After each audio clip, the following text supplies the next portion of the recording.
Es un fuerte avance para Cantabria, que al fin va a ver llegar a velocidad de crucero su ansiada conexión por alta velocidad con Palencia, y te cuento los detalles en este vídeo.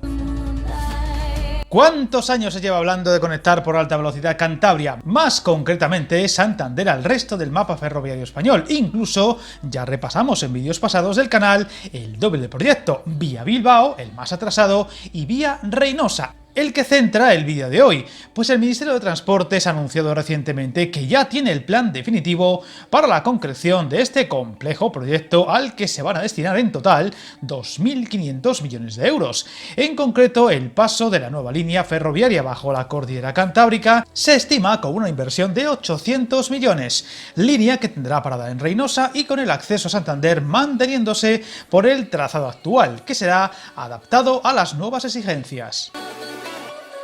Estos días hemos conocido avances significativos en esta línea, tras aprobarse el estudio informativo para el tramo Nogales de Pisuerga-Reinosa, el más complejo del plan para que el tren rápido llegue hasta la comunidad cántabra, donde el gobierno prevé invertir 800 millones de euros en un nuevo trazado de 43 kilómetros que logrará superar la cordillera cantábrica y la montaña palentina, del que, ojo, solo podrán hacer uso los nuevos trenes de viajeros.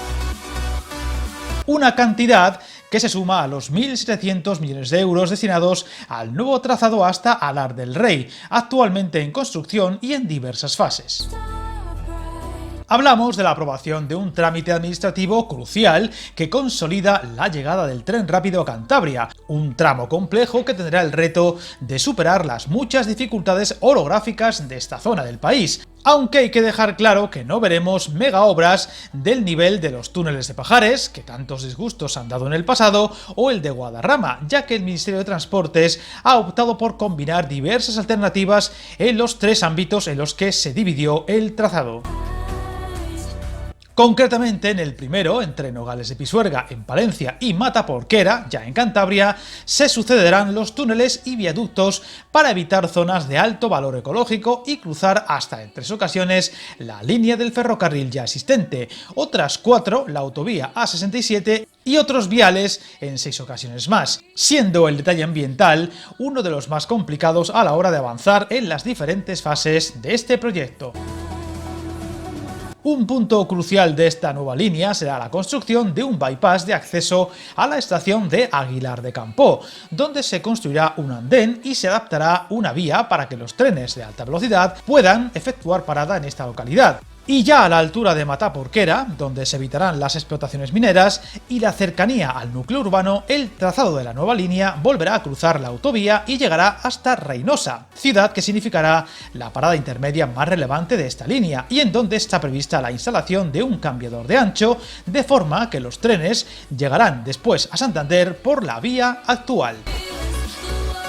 Otro de los detalles cruciales del proyecto es el especial cuidado con las condiciones geológicas y los acuíferos situados bajo las montañas, de forma que la alternativa elegida por el Ministerio adapta el trazado en planta y eleva la rasante para evitar así las posibles afecciones y evitar repetir capítulos tan negros como los ocurridos en las obras de la variante de Pajares, donde las continuas filtraciones de agua retrasaron y encarecieron notablemente el proyecto de esta infraestructura de forma dramática, sin olvidar el tremendo impacto ambiental que supuso este imprevisto, aún hoy difícil de calcular.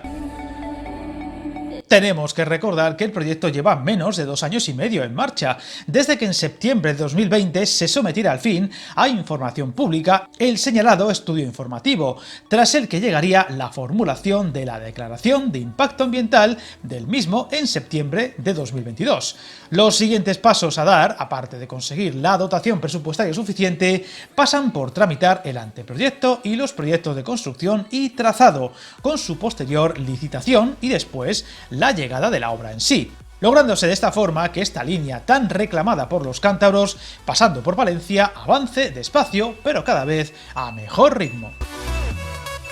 Recordemos que Adif adjudicó a finales del año pasado las obras del tramo entre Palencia y Palencia Norte, de 1,3 kilómetros de longitud, por unos 29 millones de euros. Siguiendo hacia el norte, ya está en marcha la construcción de los tramos Palencia Norte a Musco y a Musco-Osorno, tramos que repasamos en su día en otro vídeo del canal, y más recientemente se ha adjudicado la obra en el tramo Osorno-Calahorra de Boedo, quedando pendiente el arranque de obras hasta Nogales de Pisuerga. Un notable tramo donde para la construcción de este trazado de unos 78 kilómetros se van a destinar los ya citados 1.700 millones de euros, que se unirán a los 800 posteriores de los que hemos hablado como novedad más reciente, 2.500 millones por tanto para una obra a la que todavía le quedan evidentemente muchas fases por delante y por supuesto años para verse acabada, pero que sacarán a Santander, Torrelavega o Reynosa del semiaislamiento ferroviario que arrastran desde siempre y que la unirán de forma rápida, segura y eficiente con Valladolid o Madrid, y al que se añadirá en un futuro la conexión vía Bilbao.